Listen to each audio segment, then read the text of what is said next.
आज हम लोग इस वीडियो में जलवायु विज्ञान के लगभग 100 महत्वपूर्ण प्रश्नों का अध्ययन करेंगे। ये सारे प्रश्न विभिन्न प्रतियोगी परीक्षाओं में पूछे गए हैं, इसके कारण ये काफ़ी महत्वपूर्ण हो जाते हैं। हम लोग प्रश्न को हल करते समय जहाँ भी ज़रूरत होगी सिद्धांत की व्याख्या करेंगे और मानचित्र और डायग्राम का भी सहारा लेंगे। इससे पहले हम लोगों ने भारत के भूगोल के लगभग 2000 प्रश्न और भूआकृति विज्ञान मतलब जियोमॉर्फोलॉजी के 1000 प्रश्नों का अध्ययन कर लिया है। जलवायु विज्ञान के लगभग 200 प्रश्न भी हम लोगों ने पढ़ लिया है, जिसमें वायुमंडल से संबंधित प्रश्न हल किए थे। आज के वीडियो में हम लोग तापमान से संबंधित, जो तापमान का क्षैतिज और ऊर्ध्वाधर वितरण है, इससे संबंधित प्रश्नों का अध्ययन करेंगे। तो चलिए शुरू करते हैं। 213वां प्रश्न है, सौर विकिरण विषमता और जलवायु परिवर्तन सिद्धांत का प्रतिपादन किसने किया था। अब ये देखिए, जो ये है सिद्धांत है, सिद्धांत को आपको याद करना पड़ेगा किसने दिया था। इसको दिया था जॉर्ज सिम्पसन। ये प्रश्न जीडीसी में जो है यूपी कमीशन के द्वारा पूछा जा चुका है प्रश्न 2021 में। तो ये काफ़ी महत्वपूर्ण है, कहीं और भी ये पूछा जा सकता है, चाहे जीआईसी का हो चाहे जो है पीसीएस में भी प्रश्न पूछे जा सकते हैं। इस तरह के इन्वायरमेंट से रिलेटेड ये क्वेश्चन पूछे जा सकते हैं। इसकी व्याख्या भी कर लेते हैं। सौर विकिरण विषमता एवं जलवायु परिवर्तन सिद्धांत का प्रतिपादन सर जॉर्ज सिम्पसन द्वारा किया गया था। पृथ्वी की सतह पर विभिन्न मौसमी घटनाएं पृथ्वी की सतह तथा वायुमंडल के बीच सौरिक ऊर्जा के स्थानांतरण और विनिमय पर निर्भर करती हैं। ऊर्जा का एक स्थान से दूसरे स्थान तक स्थानांतरण जो है कंडक्शन, परिवहन, परिचालन, संवहन, रेडिएशन और विकिरण जो है की प्रक्रिया द्वारा होता है। अब ये अगला क्वेश्चन देखते हैं, ऊष्मा का हस्तांतरण को कहा जाता है। अब ये देखिए, ऊष्मा का हस्तांतरण यहाँ मतलब ये ठोस से है। ठोस में जो है ऊष्मा का जो हस्तांतरण होता है वो चालन विधि द्वारा होता है, कंडक्शन विधि द्वारा, इसलिए इसका आंसर जो है चालन होगा। ये पीजीटी में क्वेश्चन पूछा गया है। ये देखिए पूछा है कि अक्षांश को, किस अक्षांश को तापीय भूमध्य रेखा कहा जाता है। अब ये देखिए, जो भूमध्य रेखा है, भूमध्य रेखा 0 डिग्री होती है। उसके बाद जो ये 20 डिग्री नॉर्थ की लाइन है, यहाँ पे सबसे अधिक टेम्परेचर होता है। क्यों? क्योंकि ये नॉर्थ में है। नॉर्थ में टेम्परेचर, नॉर्थ हेमिस्फीयर में वैसे भी टेम्परेचर अधिक होता है। 0 डिग्री पर सूर्य जो है वर्ष भर लंबवत चमकता है, तो यहाँ अधिक तापमान होना चाहिए।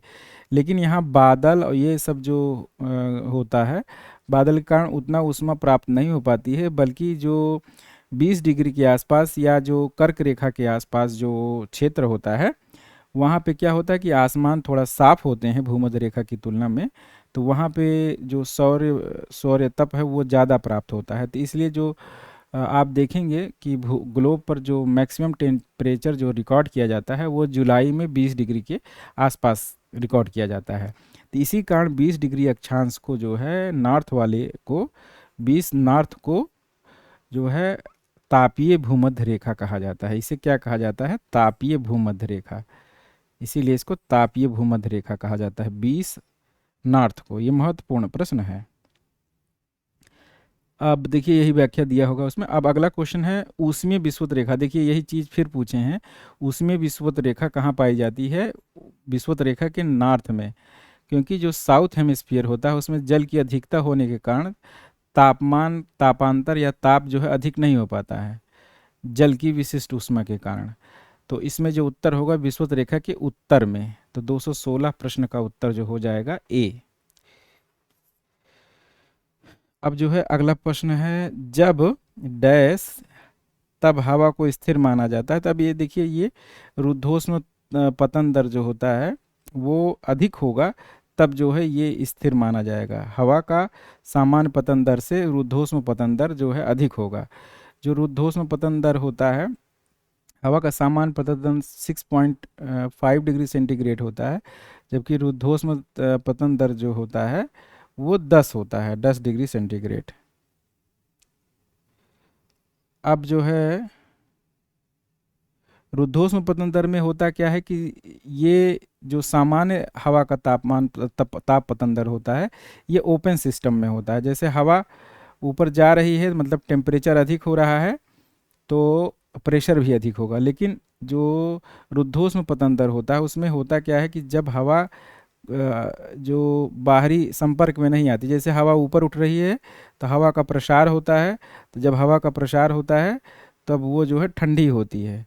जब हवा नीचे आती है तो हवा का संकुचन होता है तो वो गर्म होती है। तो इसकी दर जो होती है 10 डिग्री सेंटीग्रेड पर किलोमीटर होती है। तो यही जो है ये कह रहे हैं। तो ऊर्ध्वध्वस्त ताप पतन दर अधिक होगा तो जो है हवा जो है स्थिर होगी। अब जो है चाहे इसकी व्याख्या भी पढ़ लेते हैं। देखिए व्याख्या में क्या दिया गया है। वायु की स्थिरता अथवा अस्थिरता सामान्य तापपतन दर तथा एडियाबेटिक दर की संबंधों पर आधारित होती है। एडियाबेटिक दर सदैव समान रहती है जबकि सामान्य ताप दर बदलती रहती है। समान ताप पतन दर के कम होने पर वायु ठंडी होकर नीचे बैठती है और वह स्थिर होती है। वह प्रक्रिया जिसके माध्यम से ठंडी हवा गर्म हवा को एक स्थान से दूसरे स्थान पर क्षैतिज रूप से स्थानांतरित करती है वो जानी जाती है। वो क्या चीज़ है? वो अभिवहन है या एडवेक्शन बोलते हैं उसको। एक स्थान से दूसरे स्थान पे जो होती है स्थानांतरण होती है, अभिवहन या एडवेक्शन बोलते हैं। वार्षिक ताप परिसर की गणना की जाती है। एक जो है पहला है विगत 100 वर्षों में वार्षिक अधिकतम और वार्षिक न्यूनतम तापमानों में अंतर से, एक वर्ष में सबसे गर्म तथा ठंडे महीने के औसत तापमान के अंतर से, और एक वर्ष में दैनिक अधिकतम एवं दैनिक न्यूनतम तापमान से, 30 वर्षों में औसत अधिकतम और औसत न्यूनतम तापमान से। तो इसमें क्या होता है कि जो 219 है उसमें क्या होता है एक वर्ष में सबसे गर्म और सबसे ठंडे महीने के औसत तापमान के अंतर से ये जो है वार्षिक ताप परिसर जो है निकाला जाता है। एक वर्ष में सबसे गर्म और सबसे ठंडा जो होता है। 220 प्रश्न है। 100 डिग्री सेंटीग्रेड तापमान फ़ारेनहाइट मापक पर डिग्री समतुल्य होता है। तो ये फार्मूला होता है F बराबर 9/5 गुणे डिग्री सेंटीग्रेड प्लस 32। तो 100 का हो जाएगा, यहाँ 100 रख दिया जाएगा सेंटीग्रेड में, तो ये देखेंगे तो फ़ारेनहाइट में 212 आ जाएगा। अब ये देखिए ये सूची मिलाने के लिए दिया गया है। सूची 1 सूची 2 से मिलाने के लिए दिया गया है। वार्षिक रेंज अभी अभी आप हम लोगों ने सीखा। अल्बिडो, आइसोहेलेन और आलपन। तो इसकी व्याख्या ही देख लेते हैं। वार्षिक रेंज में क्या होता है कि सबसे गर्म और ठंडे महीनों के औसत तापमान का अंतर होता है ये। अल्बिडो हम लोग जानते हैं कि एक वस्तु द्वारा परावर्तित दृश्य प्रकाश का प्रतिशत होता है वो। और आइसोहेलेन जो है वो क्या होता है कि ये धूप पर समान अवधि वाले स्थानों को मानचित्र पर जोड़ने वाली काल्पनिक रेखा। जैसे आइसोहेलाइन होता है वैसे आइसोहेले होता है। इसमें धूप को जो है लिया जाता है, कहाँ धूप किस स्थान पर जो है समान रूप से प्राप्त हो रही, तो उसको जब इसे मिला देंगे तो ये आइसोहेल जो है लाइन हो जाएगी। और इंसोलेशन आगामी सौर विकिरण जो होता है इंसोलेशन होता है, सूर्यातप जिसे बोलते हैं। अगला क्वेश्चन देखते हैं 222। मैदानी क्षेत्रों में पहाड़ों तक जाने के दौरान तापमान दर में कितनी कमी आएगी? तो 6.5 डिग्री सेंटीग्रेड पर 1000 मीटर या 1 किलोमीटर, या इसे जो है 165 मीटर पर 1 सेंटीग्रेड भी कह सकते हैं। वही एक ही चीज़ हुआ। इसको नॉर्मल लैप्स रेट बोलते हैं। आइसोथर्म एक काल्पनिक रेखा है जो उन स्थानों को जोड़ती है। आइसोथर्म जो है होता है, आइसोथर्म किस स्थानों को जोड़ती है? आइसोथर्म जो है क्या बोलती है कि उन स्थानों को जो, तो आइसोथर्म जो है तापमान है। क्या होता है? समान ताप वाले स्थान को मिलाने वाली रेखा को आइसोथर्म कहा जाता है। समान वायुदाब रेखा को मिलाने वाले को आइसोबार कहा जाता है। आइसोथर्म हो गया तापमान हो गया, आइसोबार हो गया दाब हो गया। समान सूर्यतप को मिलाने वाली स्थानों को आइसोहेल, इसको हम लोगों ने पढ़ा ही। समान वर्षा वाले स्थानों को मिलाने वाली रेखा को आइसो हाइट कहा जाता है। आइसो हाइट कहा जाता है। आइसोथर्म क्या हो गया? आइसोथर्म जो है समान तापमान हो गया, आइसोबार समान दाब हो गया, सोहेल जो है समान सूर्य तप, और आइसो हाइट जो है समान वर्षा। अगला क्वेश्चन देखिए। समलवण रेखा, समताप रेखा, समवर्षा रेखा, समदाब रेखा। तो ये कोई जो है आसान सा क्वेश्चन है। समलवण मतलब लवणता को है प्रदर्शित, समताप रेखा ताप को है, समवर्षा वर्षा को है, समदाब रेखा जो है दाब को है। ग्रीष्म ऋतु एवं शीत ऋतु में समताप रेखाएं अधिक उत्तर या दक्षिण की तरफ झुकी मिलती है। मतलब ग्रीष्म में उत्तर की तरफ अधिक झुकी रहेगी और शीत ऋतु में दक्षिण की तरफ झुकी रहेगी। ये ऐसा कहाँ होगा? ये एशियाई खंड पे ही होगा, क्योंकि जो है जो ग्रीष्म ऋतु में जो समताप रेखा है वो ये इसलिए होगी क्योंकि जो महाद्वीपीय भाग है वो अधिक गर्म होता है, और शीत ऋतु में क्या होता है कि महाद्वीपीय भाग अधिक ठंडा होता है, तो फिर शीत ऋतु में वो जो है दक्षिण की तरफ झुक जाएगी समताप रेखाएं। मतलब सीधा सा मतलब है कि ग्रीष्म ऋतु में महाद्वीपीय भाग का तापमान अधिक गर्म और शीत ऋतु में अधिक ठंडा होगा। किसकी तुलना में? महासागरीय भाग की तुलना में, इसीलिए ऐसा ये होगा। अब अगला प्रश्न देखते हैं 225 के बाद 226। अब ये देखिए यही चीज फिर से आ गई है। समान समय समान सूर्य प्रकाश, समान बादल, समान वर्षण। तो इसमें देखिए सबसे पहले ये व्याख्या ही देख लेते हैं। समान समय जो होता है समकालांतर होता है, और समान सूर्य प्रकाश जो है क्या होता है? सम सूर्य प्रकाश रेखा। समान बादल सम मेघ रेखा, सम वर्षा रेखा। समताप रेखाएं जो समान तापमान को प्रदर्शित करती हैं। अब देखिए ये है 228 क्वेश्चन। ये कथनों को पढ़ें और उत्तर दें कि निम्न में से कौन से विकल्प सही हैं। तो उत्तरी गोलार्ध में उच्च ताप विसंगति पाई जाती है, और उत्तरी गोलार्ध में अंतर ऊष्मन अनुपस्थित होती है।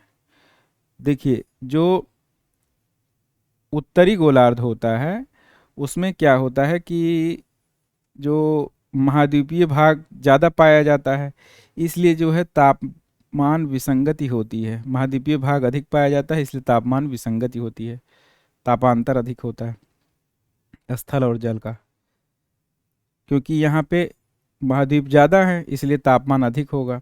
और उत्तरी गोलार्ध में ऊष्मन अनुपस्थित होता है, अंतर ऊष्मन अनुपस्थित होता है, ये गलत है। ये अगर यहाँ पे दक्षिणी गोलार्ध होता तो ये सही हो जाता। उत्तरी गोलार्ध में अंतर ऊष्मन अनुपस्थित नहीं होता बल्कि उपस्थित होता है, क्योंकि यहाँ पे महाद्वीप और महाद्वीप अधिक अपेक्षाकृत अधिक गर्म हो जाते हैं। ये इसी कारण जो है अंतर ऊष्मन जो है होता है। निम्नलिखित में से किस तापमान का ताजा पानी घनत्व तो सर्वाधिक होता है? तो इसमें 4 डिग्री पे होता है। ये याद लिखिए, जल की प्रॉपर्टी है कि 4 डिग्री पर जल जो है सर्वाधिक घनत्व होता है उसका। 4 डिग्री सेंटीग्रेड पर ताज़ा पानी का घनत्व सर्वाधिक होता है। और घनत्व ये जो है जल की विशेष प्रॉपर्टी है, और किसी चीज़ में इस तरह के गुण नहीं होता कि 4 डिग्री सेंटीग्रेड पर उसका घनत्व अधिक होता है, जबकि वो 0 पर कम होगा। वो जैसे अगर आप इसको जो है 4 डिग्री से 0 डिग्री पर ले आएंगे तो घनत्व एक बार जो है कम होगा। तो ये जो है इसकी एक विशेषता है, यही कारण है कि जो जल में मछलियाँ जो होती हैं, ऊपर बर्फ़ जम जाता है 4 डिग्री पे, उसके नीचे मछलियाँ जीवित रह जाती हैं, उसका कारण यही होता है। तो जल की विशेष प्रॉपर्टी है कि 4 डिग्री पर इसका घनत्व सबसे अधिक होता है, 0 पर नहीं। तापमान कमी होने पर इसका घनत्व बढ़ता है। सागरीय जल का -1.3 डिग्री तापमान सर्वाधिक घनत्व होता है। सागरीय जल की अगर बात किया जाए तो -1.3 डिग्री सेंटीग्रेड पर सबसे अधिक तापमान घनत्व होता है। सागरीय जल में लवण और बहुत सारे केमिकल मिले रहते हैं, तो इसलिए उसका जो है वो होता है। जो जल होता है वो जो इस जल की बात कर रहे हैं वो जो है ताज़ा पानी या शुद्ध जल जो होता है उसकी बात हो रही है। ये प्रश्न यूजीसी में पूछा गया है तो महत्वपूर्ण है। अब ये देखिए ये है 230 प्रश्न। विश्व के निम्नलिखित में से किस स्थलीय भाग में 21 जुलाई 1983 को न्यूनतम वायु तापमान -89 डिग्री सेंटीग्रेड, तो ये अंटार्कटिका में जो है दर्ज किया गया था, क्योंकि वहाँ पे सूर्यातप की मात्रा जो है बहुत कम होती है सूर्य की किरणों के तिरछेपन होने के कारण। तो उसका होता क्या, जैसे मान लीजिए सूर्य है, तो सूर्य के किरणों के तिरछेपन, मान लीजिए सन है, सन की जो रोशनी पड़ेगी वो यहाँ पे तिरछी पड़ेगी, तो यहाँ पे सूर्य तप जो है कम प्राप्त होता है।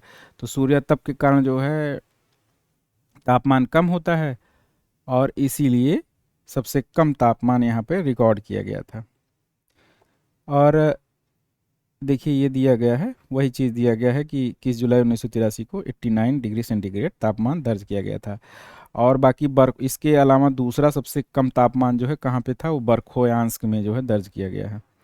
1 ग्राम जल को 10 डिग्री सेंटीग्रेड से तापमान तक गर्म करने के लिए ऊष्मा की कितनी कैलोरी की आवश्यकता पड़ेगी, तो ये 10 कैलोरी की आवश्यकता इसको पड़ेगी।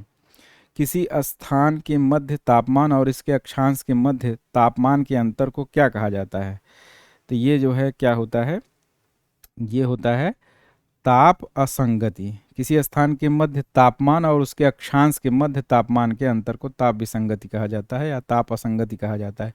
जैसे मान लीजिए कोई ये 0 डिग्री की लाइन है, इक्वेटर है, और यहाँ पे हर जगह जो है 30 डिग्री सेंटीग्रेड, 30 नहीं मान लीजिए 45 डिग्री सेंटीग्रेड तापमान है, और यहीं पे कोई जैसे इक्वाडोर है या इनकी कोई पर्वत है, ऊंचा है, तो ऊंचाई पे स्थित होने पर उसका तापमान मान लीजिए 15 डिग्री सेंटीग्रेड हो जाता है, या 25 ही मान लिए, तो क्या हो गया, इसी अक्षांश पे स्थित है, ये 25 डिग्री है और ये 45 डिग्री है, यही इसी को कहते हैं ताप असंगति।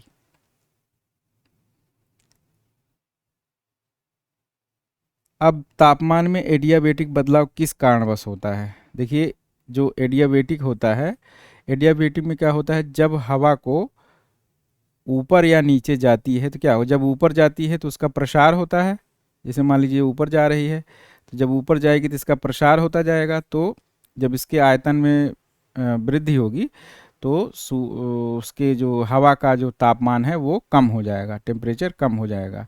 इसी को बोलते हैं एडियाबेटिक चेंज, जो है होता है ये 10 डिग्री सेंटीग्रेड पर किलोमीटर होता है। ये ड्राई एडियाबेटिक है, ड्राई मतलब शुष्क वायु का, और नम वायु का 6 होता है। ये होता क्यों है कि एडियाबेटिक जो होता है कि एडियाबेटिक जो परिवर्तन या रुद्धोष्म में जो परिवर्तन होता है कि इसमें होता क्या है, जब हवा को बाहर कहीं से तापमान ना मिले, मतलब एक क्लोज सिस्टम है, बाहर से इसको तापमान ना दिया जाए, तब ये चीज़ हो गए। अगर बाहर से तापमान इसे दे दिया जाएगा तो ये जो है एडियाबेटिक नहीं डायबिटिक हो जाएगा, फिर रुद्धोष्म नहीं रहेगा। रुद्धोष्म में क्या होता है, जब हवाएं ऊपर उठती हैं तो उनका प्रसार होता है, आयतन वृद्धि होती है, तो उससे जो है तापमान कम होता है। और इसके विपरीत जब हवाएं बैठती हैं नीचे तो हवाओं का जो है आयतन कम होता है, तो उनके अणुओं में टकराहट की मात्रा बढ़ जाती है, तो उससे क्या होता है कि तापमान जो है बढ़ जाता है। ये है एडियाबेटिक चेंज।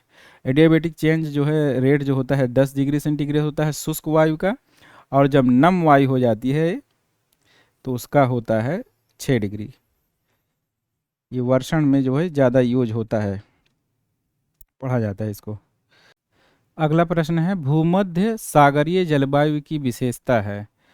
तो भूमध्य सागरीय जलवायु की विशेषता क्या होती है कि भूमध्य सागरीय जलवायु में जो 30 और 40 के आसपास जो उच्च वायुदाब की पेटी होती है, तब वहाँ पे क्या होता है, वायु जो है नीचे उतरती है, तो वहाँ हाई प्रेशर होता है। तो इस कारण जो है उसमें ग्रीष्म काल में वहाँ वर्षा नहीं हो पाती है। जब पेटियों का स्थानांतरण होता है दक्षिण की साइड में, तब जो है वहाँ वर्षा होती है। इसलिए इसका आंसर होगा शुष्क ग्रीष्मकाल और आर्द्र शीतकाल।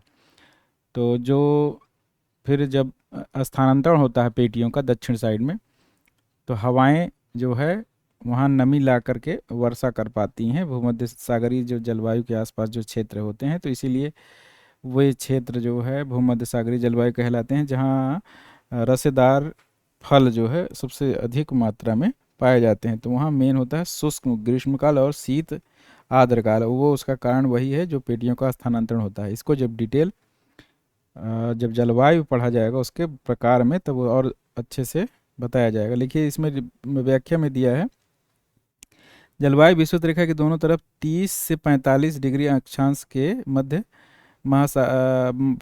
पश्चिम भाग में पाया जाता है। जलवायु के बृहद विस्तार भूमध्य सागर के चारों ओर क्षेत्रों में यहाँ रसदार फल, अंगूर और नींबू ये सब जो है पाया जाता है। तो इसमें मेन यही होता है कि शुष्क जो होता है ग्रीष्म। वायु का तापमान बढ़ने पर निरपेक्ष आर्द्रता, निरपेक्ष आर्द्रता जिसमें मतलब जितना जो है, कोई जल है मान लीजिए एक सीमित, मान लीजिए कोई ये यहाँ जल है, तो इसमें जल वाष्प की मात्रा तो उतना ही रहेगी। निरपेक्ष आर्द्रता मतलब यही हुआ, चाहे तापमान बढ़ा देने से उसके आर्द्रता में कोई परिवर्तन नहीं आएगा निरपेक्ष में, लेकिन सापेक्ष आर्द्रता तो में अंतर आता है। तो इसमें जो निरपेक्ष आर्द्रता है वही रहेगी, 235 का वही रहता है, मतलब इसका आंसर हो जाएगा डी। अब देखिए इसमें दिखा भी है कि वायु का तापमान बढ़ाने में निरपेक्ष आर्द्रता वही रहती है। निरपेक्ष आर्द्रता आर्द्रता के उस स्वरूप को कहते हैं जो आयतन सापेक्ष जलवाष्प के उपस्थित होने से होती है। प्रति घन मीटर वायु में ग्राम में उपस्थित आर्द्रता की मात्रा निरपेक्ष आर्द्रता कहलाती है। निम्न में से कौन तापीय प्रतिलोमन का एक प्रकार नहीं है? तो देखिए जो तापीय प्रतिलोमन का प्रकार होता है उसमें दो होते हैं। मेन जो होता है नॉन एडेक्शनल और एडेक्शनल जो है प्रवाही, जिसमें हवा का प्रवाह शामिल होता है, प्रवाह, और इसमें प्रवाह नहीं शामिल होता है, दो ये हो गए। और एक यांत्रिक प्रतिलोमन होता है जिसमें रुद्धोष् में जैसे हवा जब नीचे उतरती है तो उसके तापमान में क्या होता है, वृद्धि होती है। तो ये यांत्रिक वाला प्रतिलोमन होता है। तो इसमें देखिए धरातलीय प्रतिलोमन या विकिरण प्रतिलोमन, उच्च प्रवाह बॉन्डेड प्रतिलोमन, मतलब कहने का मतलब ये जो प्रतिरूप है ये सब, ये तीन हैं और उसके जो सब विभाग भी हैं, जैसे चक्रवातीय प्रतिलोमन, घाटी प्रतिलोमन और धरातलीय प्रतिलोमन।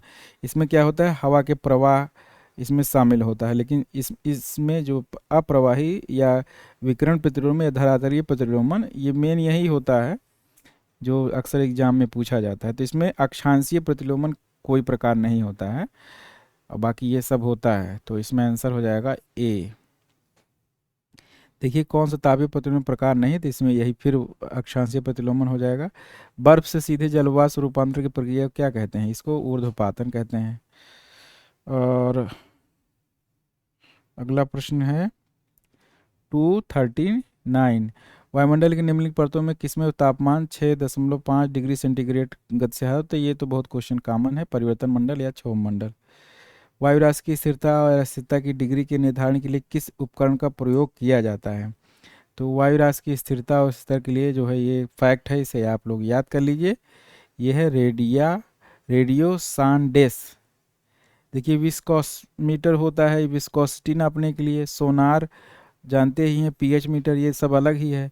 तो इसका आंसर अपने आप ही आप ऐसे रेडियो सांडेस, ये जो नेट में क्वेश्चन पूछा जाता है वो कॉमन सेंस से ही आपका आंसर सही हो जाता है।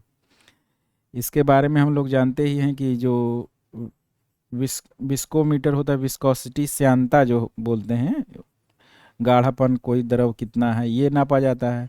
और सोनार जानते ही हैं और पीएच मीटर भी जानते हैं। तो इसका आंसर रेडियो सांडेस हो जाएगा। अब ये देखिए उपकरण दिए गए हैं, sling, psychrometer, pedometer, spectrometer, pycnometer. तो देखिए सबसे पहले स्प्लिंग साइकोमीटर क्या होता है, ये सापेक्ष आर्द्रता नापने के लिए होता है। और पेडोमीटर जो होता है वो होता है दूरी नापने के लिए। स्पेक्ट्रोमीटर होता है विकिरण ऊर्जा के लिए। और पिक्नोमीटर मिट्टी की घनत्व के लिए होता है। तो इसको आप लोग याद कर लीजिए। ये साइकोमीटर सापेक्षिक आर्द्रता, पेडोमीटर दूरी हो गया, स्पेक्ट्रोमीटर विकिरण ऊर्जा और पिक्नोमीटर मिट्टी का घनत्व। 241 242 242 प्रश्न है। अपघटन, वाष्पोत्सर्जन, श्वसन, प्रकाश संश्लेषण, इसमें हमें मिलाना है। तो देखिए अपघटन जो है, अपघटन होता है क्या होगा, ये होगा मीथेन। वाष्पोत्सर्जन, वाष्पोत्सर्जन जो होता है वो जलवाष्प होता है। श्वसन में क्या होता है, वो होता है कार्बन डाइऑक्साइड। प्रकाश संश्लेषण में क्या होता है, ऑक्सीजन। क्या परिणाम निकलते हैं?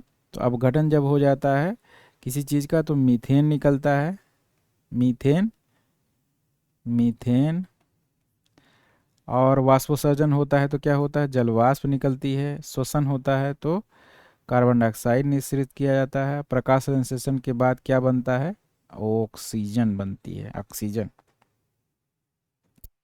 तापमान उत्क्रमण, टेम्परेचर इन्वर्जन, वायु प्रदूषण के कारण द ग्रेट स्मॉग ऑफ 52, ये घटना जो है लंदन में हुई थी। ये प्रदूषण की जो है चरम स्थिति है।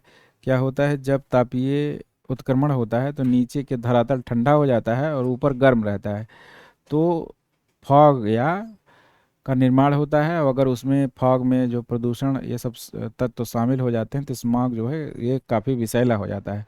तो ये जो है ये लंदन की घटना हुई थी, उसी को जो है ये प्रश्न पूछा जा रहा है। इसको आप लोग याद कर लिए, द ग्रेट स्मॉग ऑफ 52।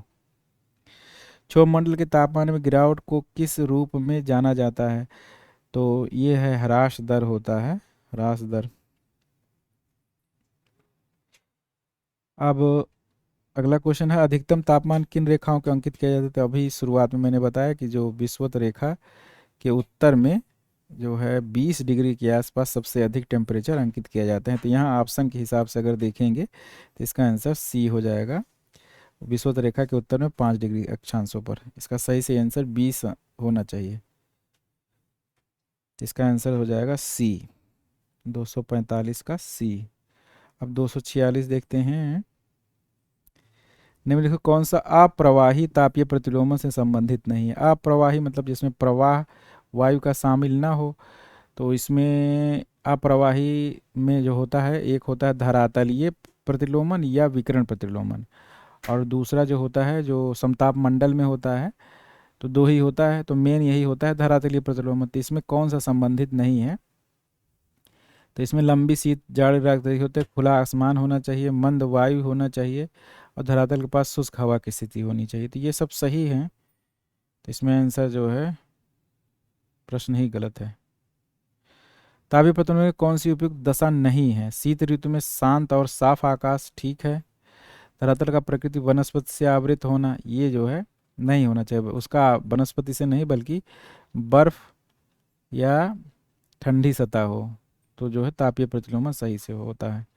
निम्नलिखित में कौन से दैनिक पवन तंत्र है? तो दैनिक पवन तंत्र कौन से? सागर और सागर समीर और स्थल समीर होते हैं। अब निम्नलिखित में से किसका सुमेलित नहीं है? तो ये जो है प्रैक्टिकल का क्वेश्चन है, इसका हो जाएगा कोहरा, कोहरा। उच्चावच प्रतिलोमन इंगित करता है, उच्चावच प्रतिलोमन इंगित होता है। देखो ग्रावेन क्या होता है, जो घाटियों पर प्रतिलोमन होता है। जैसे ये घाटी ग्रावेन मतलब, या जब मान लीजिए पर्वत है, तो पर्वतीय भाग में क्या होता है, ऊंचे ऊंचे स्थानों पर विकिरण अधिक होने के कारण और हवा विरल होने के कारण यहाँ ठंडी हो जाती है, और ठंडी हो करके वो नीचे घाटी में उतरती है, तो जिससे यहाँ की जो गर्म हवा है वो ऊपर चली जाती है। तो ऊपर का भाग जो है गर्म रहता है और नीचे पाला पड़ता है। तो यही जो है उच्चावच तापीय प्रतिलोमन किससे संबंधित है? ग्रावेन से संबंधित है। देखिए ग्रावेन एक प्रकार की घाटी का उदाहरण है, तो इसमें उच्चावच प्रतिलोमन होना अवश्यंभावी है। उच्चावच प्रतिलोमन की ऊंचाई के अनुसार ताप ह्रास के स्थान पर ताप वृद्धि की एक प्रकार की वायुमंडलीय घटना है, जो घाटियों में ही संभव हो पाती है। तो देखिए यही होता है कि जो इसीलिए पर्वतों को जो है क्या बोलते हैं? विकिरण खिड़की बोलते हैं। विकिरण खिड़की इसीलिए बोलते हैं कि जो जलवाष्प की मात्रा है वो लगभग 5 किलोमीटर के आसपास ज़्यादा संकेंद्रित होती है, 90%। और उसके बाद ऊपर जैसे जैसे बढ़ते जाते हैं तो जलवाष्प की मात्रा कम हो जाती है। तो विकिरण जो लॉन्ग वेव रेडिएशन होता है पृथ्वी से, उसको एब्जॉर्ब नहीं हो पाती है ऊपरी वायुमंडल में। तो उसमें अधिक जो है विकिरण होता है। तो इसी कारण पर्वतों को वो जो है विकिरण खिड़की कहा जाता है। यहाँ पे उच्चावच प्रतिलोमन जो है ये इन्वर्जन, टेम्परेचर इन्वर्जन से रिलेटेड है। ये घाटी में जो इन्वर्जन होता है, टेम्परेचर इन्वर्जन, घाटी के ऊंचे वाले स्थान पर विकिरण अधिक होने के कारण वहाँ वायु ठंडी हो जाती है, फिर वो वायु ठंडी होकर नीचे बैठती है तली में। तो यहाँ तली में क्या होता है, ठंडी वायु हो जाती है, यहाँ की गर्म वायु ऊपर चली जाती है। तो पर्वत के ऊपरी भाग में बस्तियाँ इसीलिए होती हैं क्योंकि वहाँ गर्म होता है और घाटी में पाला पड़ता है, क्योंकि हवा ऊपर से आकर यहाँ बैठ गई है, गर्म हवा, ठंडी हवा। वायुमंडल में प्रति 1000 मीटर पर ऊंचाई पर तापमान 10 डिग्री सेंटीग्रेड कमी हेतु निम्नलिखित में से किस शब्दावली का प्रयोग किया जाता है? तो ये है शुष्क रुद्धोष्म ताप ह्रास दर। शुष्क रुद्धोष्म ताप ह्रास दर मैंने बताया कि जब क्लोज सिस्टम होता है, मतलब बाहर से किसी प्रकार से एनर्जी वायु को न प्राप्त हो, तो जब हवा का प्रसार होता है तो उसका तापमान कम होता है, और संकुचन जब होता है तो उसका तापमान बढ़ता है। तो ये दर जो होता है वो कितना होता है? वो होता है 10 डिग्री सेंटीग्रेड शुष्क का। और यही आर्द्र होता है तो आर्द्र में 6 डिग्री होता है। भारत का दैनिक और जो सामान्य ताप ह्रास दर है वो है 6.5 डिग्री सेंटीग्रेड। भारत का मौसम मानचित्र में क्या नहीं दर्शाया जाता? इसमें तापमान नहीं दर्शाया जाता। कौन सा ताप व्युत्क्रम में योगदान नहीं करता? ताप व्युत्क्रम में मतलब कौन सा योगदान नहीं करता? अब देखिए, मेघ से जो है युक्त जो आकाश रहता है, तो उसमें क्या होता है कि जब अगर मेघ रहेगा ऊपर, तो जो टेम्परेचर विकरण होगा, अपना जो विकिरण से जो सतह जो ऊष्मा की हानि करेगी वो नहीं हो पाएगी, क्योंकि बादल का मतलब हो गया जलवाष्प। वो जो है जलवाष्प जो है विकिरण को रोक लेगी, और फिर ये टेम्परेचर इन्वर्जन नहीं हो पाएगा। ग्रीष्म ऋतु की अपेक्षा शीत ऋतु सापेक्ष आर्द्रता बहुत अधिक रहती है। ग्रीष्म ऋतु की अपेक्षा शीत ऋतु में सापेक्ष आर्द्रता बहुत अधिक रहती है। हाँ, ठीक है। और दूसरा क्या दिया गया है? तापमान की वृद्धि के साथ वायु की जल वाष्प धारण क्षमता में वृद्धि हो जाती है।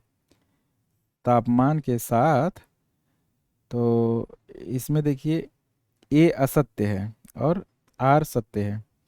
देखिए, ग्रीष्म ऋतु में क्या होता है? ग्रीष्म ऋतु की अपेक्षा शीत ऋतु में सापेक्ष आर्द्रता बहुत अधिक होती है, ये गलत है। ग्रीष्म ऋतु में जो है सापेक्षिक आर्द्रता अधिक होती है। ग्रीष्म ऋतु में सापेक्ष आर्द्रता अधिक, ग्रीष्म ऋतु में की अपेक्षा शीत ऋतु में सापेक्षिक आर्द्रता कम होती है, मतलब शीत ऋतु में कम होती है। वायु में जितने अधिक जलवाष्प होंगे उतना ही अधिक सापेक्षिक आर्द्रता होगी। तापमान की वृद्धि के कारण वायु के जलवाष्प धारण क्षमता में वृद्धि हो जाती है, इसीलिए जो है ग्रीष्म ऋतु में सापेक्षिक आर्द्रता अधिक होती है, और ठंडी में कम हो जाती है। तापमान जितना कम हो जाएगा तो सापेक्षिक आर्द्रता या जलवाष्प धारण करने की क्षमता कम हो जाती है। पृथ्वी पर अधिकतम तापमान इनमें से किसके आसपास दर्ज किया गया है? तो ये कर्क रेखा के पास। सूर्य या चंद्रमा के चतुर्थ प्रकाश मंडल का निर्माण होता है, तो ये जो क्या होता है? हिमकणों के प्रकाश प्रत्यावर्तन से होता है।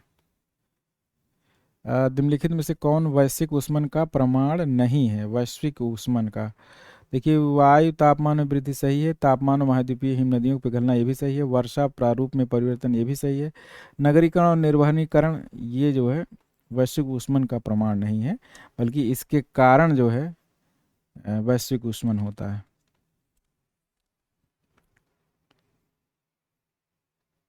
समताप रेखाएं आपस में समांतर नहीं होती। समताप रेखाएं समांतर होती हैं, तो ये पहला कथन गलत हो गया।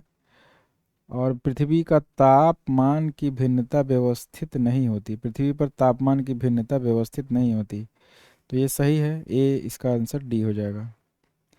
महाद्वीपिता के विषय में कथनों का अध्ययन कीजिए। यह समुद्र से बढ़ती दूरी के साथ घटती है, तो इसमें क्या हो जाएगा? ये गलत है। जैसे जैसे समुद्र से दूर जाएंगे तो ये बढ़ता जाएगा। जैसे दिल्ली में तापांतर अधिक होगा जबकि मुंबई में तापांतर कम होगा, तो ये महाद्वीपिता प्रभाव के कारण होता है। तो जैसे समुद्र से दूरी बढ़ेगी तो महाद्वीपिता भी बढ़ती जाती है, घटती नहीं बल्कि बढ़ती है। इसमें असंख्य प्रजातियों के पौधे मिलते हैं, ठीक है। ये इसमें उच्च वार्षिक तापांतर मिलता है, इसमें उच्च वार्षिक तापांतर मिलता है, ये भी ठीक है। इसमें जाड़े में अधिकतम वर्षा होती है, जाड़े में अधिकतम वर्षा नहीं, ग्रीष्म काल में अधिकतम वर्षा होती है। इसका आंसर हो जाएगा बी। सापेक्षिक आर्द्रता को निम्नलिखित में से किस ग्राफ पर दिखाया जाता है? सापेक्षिक आर्द्रता को दिखाया जाता है सापेक्षिक आर्द्रता को किस में दिखाया जाता है? सापेक्षिक आर्द्रता को दिखाया जाता है हाइग्रोमीटर में।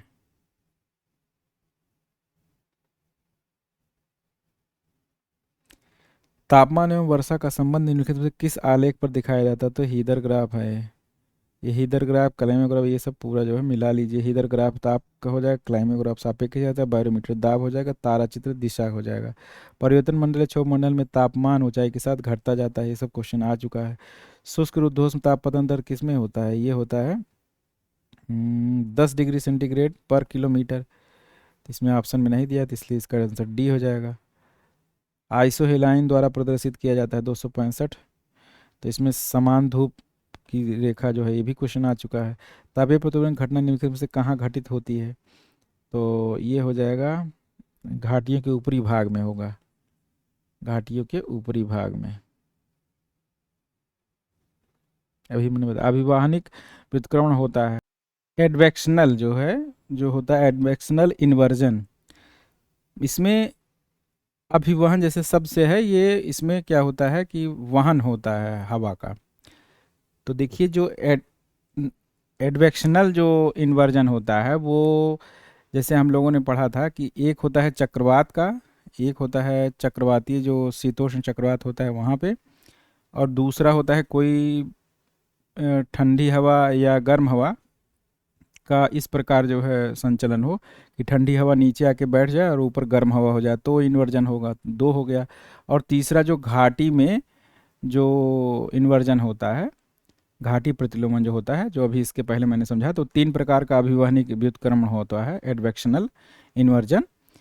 तो वो होता है, इसमें ऑप्शन के हिसाब से अगर देखा जाए तो ये उच्च धरातल पे होता है। जैसे चक्रवात, जो शीतोष्ण चक्रवात होता है तब बनता है ये, और जब कोई सतह पे कोई गर्म या ठंडी हवा का जो प्रवाह होता है तब बनता है। तो ये जो है धरातल ऊंचे पर होता है। घाटी में भी जो है क्या होता है, उच्च धरातल पे होता है, नीचे जो है पाला पड़ता है, और घाटी के ऊपर जो है ये होता है। ये मैंने बता दिया इसको। तापक्रम का अध्ययन नहीं किया जाता। तापक्रम का अध्ययन जो है, देखिए ऊर्ध्वाधर वितरण में किया जाता है, क्षैतिज किया जाता है, प्रादेशिक वितरण किया जाता है, तिर्यक वितरण कोई मतलब नहीं होता है। तो बहुत आसान क्वेश्चन है। निम्नलिखित में से कौन सा कटिबंध सर्वाधिक मात्रा में सूर्यता प्राप्त करता है? तो बहुत आसान है, उष्ण कटिबंध या ट्रॉपिकल जो है जोन जो होता है। अब देखिए ये कथन जो है 270 प्रश्न, देखिए कौन सा कथन सही नहीं है। निरपेक्ष आर्द्रता भूमध्य रेखा पर सर्वाधिक तथा ध्रुवों की ओर कम होती जाती है। और दूसरा कथन है निरपेक्ष आर्द्रता के वितरण में जल, स्थल और मौसम का प्रभाव अधिक पड़ता है। तो इसमें कौन सा कथन सही नहीं है? ये दोनों सही है। और सही नहीं है, देखिए कौन सा है, ये है निरपेक्ष आर्द्रता शीत ऋतु की अपेक्षा ग्रीष्म ऋतु में तथा रात्रि की अपेक्षा दिन में अधिक नहीं होती। नहीं होती, नहीं होती है। तो ये सी जो है आंसर सही हो जाएगा। ये अभी निरपेक्ष आर्द्रता वाला अभी इसके पहले हमने व्याख्या किया था। अब महासागरों में दूरी बढ़ने की निरपेक्ष आर्द्रता की मात्रा घटती जाती है, ये भी सही है। ये किस कारण होता है? महाद्वीपता के प्रभाव के कारण। अब जो है अगला क्वेश्चन देखते हैं। तापमान विलोमन की स्थिति उत्पन्न करने में निम्न में से कौन सा कारक उत्तरदायी नहीं है? ये सब देखिए बार बार क्वेश्चन आ रहा है। तो इसमें कौन सा कारक उत्तरदायी नहीं है? लंबी हो गई, ठंडी रात हो गई, ठीक है, पर्वताकीर्ण घाटी हो गया, तीव्र वेग वायु नहीं चलना चाहिए, ये जो है गलत हो गया। इसमें क्या होता है, शांत वायु या मंद वायु जो है होनी चाहिए, और शुष्क वायु होनी चाहिए। तो ये इसका आंसर हो जाएगा। जब समताप रेखा अत्यंत अनियमित, टेढ़ी मेढ़ी और दूर दूर स्थित होती हैं तो यह ऋतु की दशा क्या होती है? तो ये ग्रीष्म ऋतु होती है। जब समताप रेखा अत्यंत अनियमित तो टेढ़ी मेढ़ी और दूर दूर स्थित होती है, ग्रीष्म ऋतु की दशा का सूचक है। धरातल पर तापमान के कालिक वितरण के अंतर्गत मौसमी वितरण का अध्ययन किया जाता है। इसके लिए जनवरी जुलाई को ग्रीष्मकाल का प्रतिनिधि माना जाता है। और उत्तरी गोलार्ध और तीव्र ताप प्रवणता को इंगित करता है। उत्तरी गोलार्ध में समताप रेखाएं पास पास होती है, जबकि दक्षिणी गोलार्ध में दूर दूर होती हैं। दैनिक तथा वार्षिक तापांतर अधिकतम किस प्रदेश में होता है? दैनिक तथा वार्षिक तापांतर, अधिकतम जो है कहाँ पे होगा, ये गर्म मरुस्थलीय क्षेत्र में होगा, क्योंकि गर्म मरुस्थलीय क्षेत्र में बादल ये सब जो है नहीं होते। तो जो रात के समय जो है पार्थिव विकिरण के कारण सतह जो है अधिक ठंडी हो जाती है। अगर ऊपर बादल रहते तो उतना विकिरण ना हो पाता, पार्थिव विकिरण ना होता, जिसके कारण जो है वो इतना ठंडा ना हो पाता। इसी कारण, यही कारण है कि मरुस्थलीय भागों में तापांतर अधिक पाया जाता है, क्योंकि आसमान जो है स्वच्छ होता है और बादल आदि ये सब नहीं होते हैं। बादल मतलब जलवाष्प नहीं होता, तो जलवाष्प जो सबसे ज़्यादा विकिरण को धारण करता ही है, वो जो है नहीं हो पाता। तो इस कारण जो स्वच्छ आकाश होने के कारण गर्म मरुस्थलीय क्षेत्र दिन में अधिक गर्म और रात में अधिक ठंडे होते हैं, मतलब तापांतर अधिक होता है। 274 क्वेश्चन देखते हैं। विश्व के तापमान में निरंतर वृद्धि का क्या परिणाम होगा? तो हिम का पिघलना, समुद्र तटीय भागों जलमग्न होना, समुद्र जल, ये सब जो है सब होगा। इसका आंसर हो जाएगा, ये बहुत आसान क्वेश्चन है, ग्लोबल वार्मिंग से संबंधित प्रश्न था ये। जब वास्तविक ताप ह्रास दर शुष्क रुद्धोष्म ह्रास दर से अधिक होती है तो वह वायुमंडल में उत्पन्न करती है अस्थायित्व जो है, अस्थायित्व जो है उत्पन्न करती है, अस्थायित्व उत्पन्न करती है। देखिए, जब वास्तविक ताप ह्रास दर शुष्क रुद्धोष्म दर से अधिक होती है तो वह वायुमंडल अस्थायित्व उत्पन्न करती है, जबकि प्रतिचक्रवात वृत्ताकार समदाब रेखाओं द्वारा घिरा हुआ वायु का ऐसा क्रम होता है जिसके वायुदाब उच्चतम होती है। ये सब कई बार व्याख्या हो चुकी है इसकी। निम्नलिखित में से कौन सा कथन सही नहीं है? देखिए, कौन सा कथन सही नहीं है? वाष्पीकरण तापमान से के सीधे अनुपात होता है। हाँ, सही है। वाष्पीकरण सागर की तुलना में भूमि पर ज़्यादा होता है, ये तो बहुत गलत है। और बाकी तो सब सही है। ये प्रश्न 277 देखते हैं। 277, ऊर्ध्वपातन क्या होता है? ऊर्ध्वपातन क्या होता है कि जब जो है इस पूरा जो है अवशोषित, अच्छा, ये मिलाने के लिए दिया गया है तो इसको मिलाने वाला ही देख लेते हैं। देखिए, ऊर्ध्वपातन जो है स्थिति बदलने के प्रति ग्राम 680 किलो कैलोरी अवशोषित करती है। हिमीकरण प्रति ग्राम 80 कैलोरी निर्मुक्त करती है। वाष्पीकरण अवशोषित ऊर्जा सतह से निकलने के लिए आवश्यक गति प्रदान करती है। संघनन ऊर्जा का निर्मुक्त होना। वृष्टिमय उष्णकटिबंधीय के मूल पशु जीवन के बारे में निम्नलिखित में से क्या सत्य नहीं है?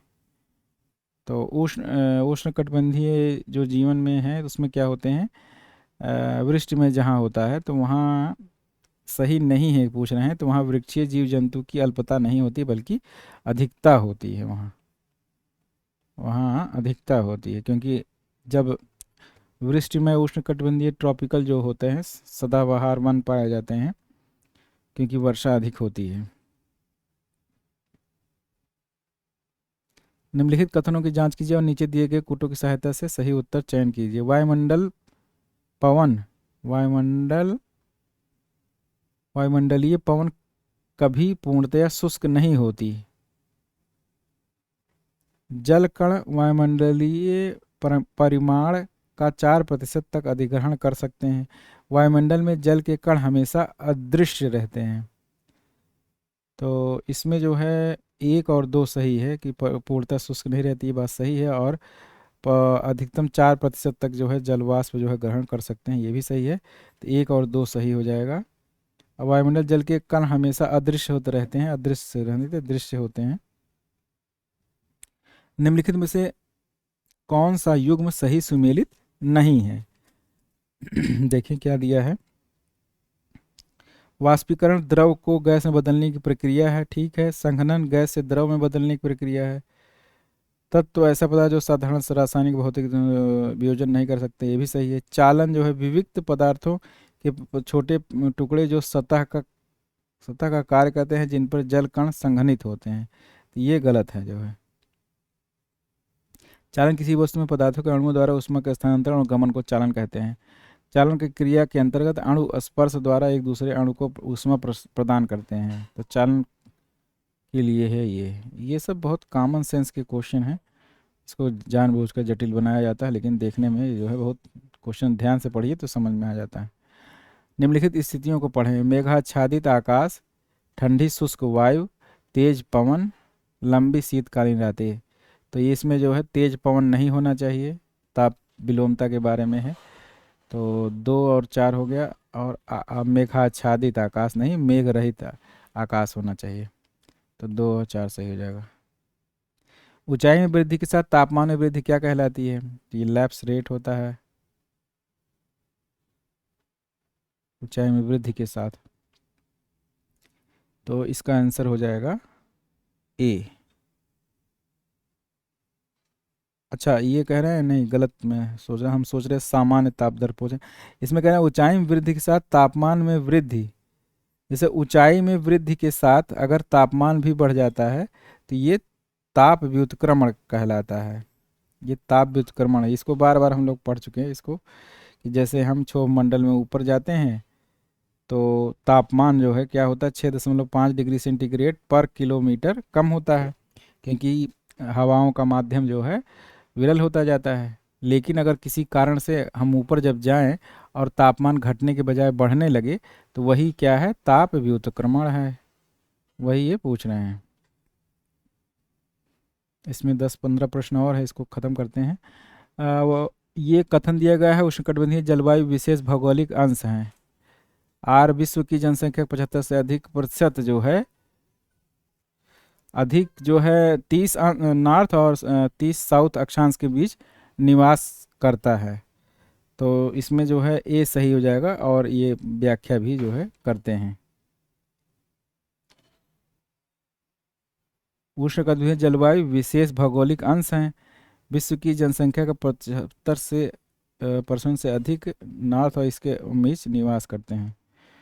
तो व्याख्या जो है मान सकते हैं,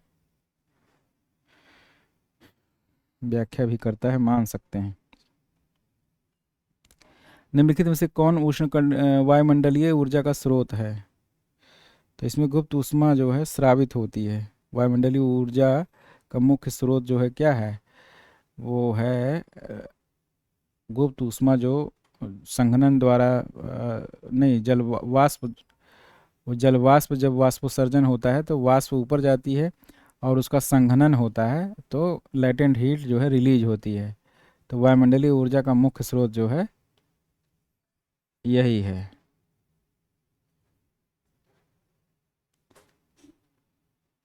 किस जलवायु में सपाटीकरण उच्चावच को समतल में समानयन करने की प्रक्रिया है? तो हिंदी ही नहीं समझ में आ रही, क्या कह रहे हैं। इसका आंसर होगा वैसे बी दिया गया है, शीत जलवायु में। 286 प्रश्न देखते हैं, उसको देखिए। जब यूजीसी का प्रश्न हल करेंगे, इंग्लिश का जो है वर्जन रहेगा, तब ज़्यादा समझ में आएगा ये। आईटीसी जेट का स्थानांतरण भूमि की अपेक्षा समुद्र पर अधिक होता है। भूमि की अपेक्षा समुद्र पर अधिक होता है। तो ये कथन तो गलत है, क्योंकि जो आईटीसी जेट है भूमि पर अधिक स्थानांतरित होती है, क्योंकि भूमि जो है गर्म होती है। तो ये कथन आर ए तो गलत है। भूमि की सतह जलाशयों की तुलना में अधिक गर्म हो जाती है। ठीक है, ये तो सही ही है। तो इसका आंसर हो जाएगा ए डी। निम्नलिखित में से किस अधिकतम उष्ण महीने के औसत ताप को दर्शाने वाली समताप रेखा को सामान्यतः टुंड्रा जलवायु की भूमध्य रेखीय उपांत की मान्यता प्राप्त है? तो इसे जो है, ये भी फैक्चुअल क्वेश्चन है, इसे याद कर लीजिए। 10 degree centigrade. 10 degree centigrade. 10 degree centigrade के अधिकतम उष्ण महीने के औसत तापमान को दर्शाने वाली समताप रेखा को सामान्यतः टुंड्रा जलवायु की भूमध्य रेखीय उपांत की मान्यता प्राप्त है। टुंड्रा जलवायु के प्रादेशिक उत्तर में गोलार्ध में 66 अंश उत्तरी अक्षांश के उत्तर में पाए जाते हैं। ये देखिए, भूमध्य रेखीय पेटियों का जो है भूमध्य रेखा से ध्रुवों का सही क्रम क्या है? तो ये तो बहुत आसान क्वेश्चन है। भूमध्य रेखीय न्यून वायुदाब पहले होगी, फिर जो है फिर होगी उपोष्ण उच्च, फिर उपध्रुवीय न्यून और ध्रुवीय उच्च। तो इसका आंसर सी हो जाएगा। 289 विश्व के कौन से क्षेत्र में न्यूनतम वार्षिक तापांतर होता है? तो वार्षिक तापांतर न्यूनतम जो है कहाँ पे होगा इसमें? भूमध्य रेखीय क्षेत्रों में होगा सबसे कम वार्षिक तापमान, क्योंकि यहाँ लंबवत जो है वर्ष भर सूर्य चमकता है, तो इसलिए यहाँ सबसे कम वार्षिक तापांतर होगा। वायुमंडल में ऊंचाई की ओर जाते हुए सामान्यतः वायु का ताप घटता है, किंतु कुछ विशेष परिस्थितियों में तापमान घटने के बजाय बढ़ता है, तो ये तापीय व्युत्क्रमण हो गया। 20 डिग्री सेंटीग्रेड पर उस वायु राशि की लगभग अपेक्षित आर्द्रता क्या होगी जिसकी निरपेक्ष आर्द्रता 10 ग्राम मीटर क्यूब है? जब 20 डिग्री सेंटीग्रेड पर 1 घन मीटर वायु को अधिकतम 17.3 ग्राम जल को धारण कर पाती है, तो ये जो है इसका आंसर होगा 58%। ये जो है सूत्र से आप निकाल लेंगे सापेक्षिक आर्द्रता। निरपेक्ष आर्द्रता बता आधा सामर्थ्य और गुणे 100। वायु के एक नमूने में वास्तविक नमी की मात्रा संतृप्त वायु की उस मात्रा तथा उसकी तापमान पर निहित आर्द्रता प्रतिशत कहलाता है। ये सापेक्ष आर्द्रता है। ठोस स्थलीय धरातल में ऊष्मा संचार का एकमात्र साधन निम्न में से कौन सा है? ठोस में जो है ये होता है चालन द्वारा। तापीय प्रतिरोध दिशा में लिखने से कौन सा एक कथन सही है? तो कोहरा नहीं बनता, ये गलत है। इस कारण वायुमंडल में स्थिरता आ जाती है। वायुमंडल में स्थिरता आ जाती है, ये सही है, क्योंकि जैसे जैसे ऊपर अगर हम बढ़ेंगे तो अगर तापमान कम नहीं होगा, अगर बढ़ेगा तो वो क्या हो जाएगा? वो स्थिरता का प्रतीक है। ताप विलोमता से क्या तात्पर्य है? ताप विलोमता मतलब ऊंचाई के साथ तापमान में कमी नहीं होती बल्कि वृद्धि होती है। भूमध्य रेखीय विस्तार कितना है? 10 उत्तर से 10 दक्षिण, 297। निम्नलिखित कथन विचार करते हुए बताइए, भूमध्य रेखीय प्रदेश में ग्रीष्म ऋतु में वर्षा नहीं होती है। भूमध्य सागरीय, भूमध्य रेखीय नहीं, भूमध्य सागरीय ग्रीष्म ऋतु में वर्षा नहीं होती, ठीक है। ग्रीष्म ऋतु में व्यापारिक पवन इस प्रदेश के ऊपर से नहीं बहती है, तो इसका जो है हो जाएगा, ये तो सत्य है परंतु आर गलत है। भूमध्य रेखीय प्रदेश में शीतकालीन वर्षा होती है। इसमें लगभग इसमें 30 से 45 अक्षांश के मध्य पाया जाता है। इस प्रकार जलवायु के विस्तार प्रमुख कारण वायु पेटियों के होने वाला स्थानांतरण है। इसको मैंने पहले बताया है, वही चीज़ यहाँ पे फिर से वही बताया गया है। देखिए इसमें जो है लगभग 12-13 क्वेश्चन और बचे हैं, तो इसको जल्दी से कर लेते हैं। कितना द्रव वर्षण हिमांक तापमान के निकट 10 इंच गहरे हिमताप के समतुल्य है? देखिए ये फैक्चुअल क्वेश्चन है, इसे हमें भी नहीं मालूम है इसका आंसर, लेकिन जो है इसका आंसर दिया है इसलिए ये इसका आंसर हम ये मान कर चलते हैं। 1 इंच द्रव वर्षण हिमांक तापमान के निकट 10 इंच गहरे हिमताप के समतुल्य होता है। अब ये फैक्ट है, इसे आप लोग याद कर लीजिए, कहीं परीक्षा में पूछा जा सकता है, इसलिए ये इम्पोर्टेंट है, क्योंकि ये एग्जामिनर जब प्रश्न बनाता है तो उसके लिए बहुत आसान है ये क्वेश्चन बनाना, और यूजीसी में आया है तो ये इसलिए इम्पोर्टेंट है। ये 1 इंच द्रव वर्षण हिमांक तापमान के निकट जो है 10 इंच हिमताप के समतुल्य है। तापमान में रुद्धोष्म परिवर्तन शब्द से तात्पर्य क्या है? रुद्धोष्म मतलब ये होता है कि जिसमें बाहर से जो ऊर्जा न ली जाए न दी जाए, तो इसमें जो होता है कि हवा का अपसरण होता है। जब ऊपर जाती है तो हवा फैलती है और नीचे आती है तो हवा सिकुड़ती है। ऊपर जब जाती है हवा तो तापमान जो है कम होता है, नीचे जो है तापमान बढ़ता है। तो यही संपीड़न और विस्तार के माध्यम से आरोही अवरोही वायु के तापन और शीतलन जो होता है, तो यही रुद्धोष्म परिवर्तन है। अगला क्वेश्चन है 300। शहरी क्षेत्रों में रात में होने वाले न्यून स्तर पर तापमान विलोमीकरण के क्या प्रभाव होते हैं? प्रदूषकों के जमाव से भारी धुंध होती है, ये सही है पहला। मौसम सुहावना होता है, ये गलत है। अप सामान्य रूप से पवन चलती है, ये भी गलत है। ये जो है जब देखिए तापीय व्युत्क्रमण की स्थिति होती है, ताप विलोमता होते हैं जहाँ पे, तो वहाँ पे क्या होता है कि स्थिरता होती है, स्थिरता वहाँ पे होती है, ये हमेशा याद रखिए। तो पहला और डी, ए और डी मतलब सही है, तो इसका आंसर सी हो जाएगा। निम्नलिखित विश्व में से अधिकतम सूर्य तपन की मात्रा कहाँ होती है? तो ये जो है उपोष्ण क्षेत्रों में होती है। और देखिए सूर्य तप सबसे अधिक जो है विषुवत रेखा को प्राप्त होता है, लेकिन जो है जो बादल और जल वाष्प के कारण वो उतना नहीं प्राप्त हो पाता है, जबकि उसके बगल में 23 डिग्री कर्क रेखा के आसपास सबसे अधिक तापमान इसलिए प्राप्त होगा कि वहाँ अपेक्षाकृत आसमान जो है साफ रहता है। नीचे सूचीबद्ध स्थानों में से किसमें उच्चतम वार्षिक तापांतर होना चाहिए? उच्चतम वार्षिक तापांतर कहाँ पे होगा? मध्य अक्षांशीय महाद्वीपीय केंद्र में।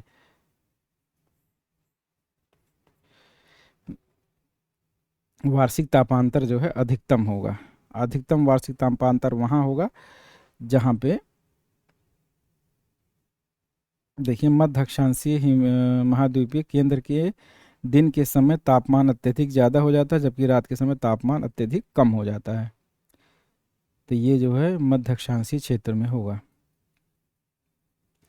वैसे आप कंफ्यूज हो सकते हैं कि ध्रुवीय हिम टोपी इसमें भी जो है ताप हो, लेकिन इसमें चूंकि वर्ष भर जो है सूर्य तप की मात्रा बहुत कम प्राप्त हो पाती है, तो इसमें तापांतर नहीं होगा, बल्कि मध्य अक्षांशीय महाद्वीपीय केंद्र में होगा। वार्षिक तापांतर पूछ रहे हैं तो शीतकालीन और ग्रीष्मकालीन में इसमें काफ़ी अंतर हो जाएगा, इसलिए इसका आंसर डी होगा। 303 प्रश्न क्या है? जब शुष्क और आर्द्र ऊर्ध्वोष्ण ह्रास दर पर्यावरणीय ह्रास दर से कम हो तब स्थिर वायुमंडलीय स्थिति प्रभावी होता है, और जब वायु सभी स्तरों पर आरोहित होता है तथा आसपास के पर्यावरण से अधिक गर्म होता है। तो ये दोनों सही है, लेकिन व्याख्या नहीं है सही। ये इसका आंसर बी हो जाएगा। क्षोभ मंडल में वायु की गति निम्नलिखित में के द्वारा होती है? तो क्षोभ मंडल में वायु गति संवहन धारा होती है। उच्च स्थानांतरण की निम्नलिखित में से कौन सी क्रियाविधि नहीं है? उच्च नहीं, ऊर्जा स्थानांतरण, तो ये अपक्षरण नहीं है। और अब अगला क्वेश्चन देखते हैं। स्थिर वायु ऊर्ध्वाधर संचलन को रोकती है, अस्थिर वायु अपने स्वयं के उत्प्लावन के कारण अपने आप ही ऊपर चढ़ती है। अस्थिर वायु तो सही है ये पहला कथन। और जब स्थिर वायु ऊपर उठने के लिए जोर पड़ता है तो जो बादल बनते हैं वो व्यापक होते हैं और उनकी मोटाई ऊर्ध्वाधर मोटाई कम होती है। तो ये भी सही है, ये और दोनों सही हैं। इसका आंसर हो जाएगा सी।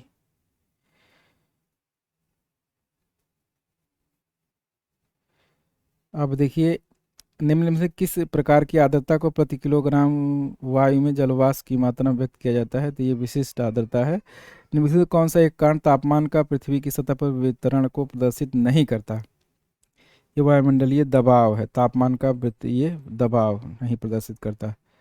अब देखिए जल्दी से क्वेश्चन जो है ये हो गया। अब अगला जो है टॉपिक वायुदाब से संबंधित है। इसमें कई क्वेश्चन जो है जो ये आर्द्रता वाले आए हैं इन्हें फिर से एक बार और अच्छे से बताएंगे। स्थिर वायु जो कैसे चलती है, तो ये वर्षा वाले में बहुत अच्छे से आपको समझ में आ जाएगा। तो इसमें कुछ चीज़ें जो नहीं समझ में आ रही हैं तो उसको फिर से समझा देंगे।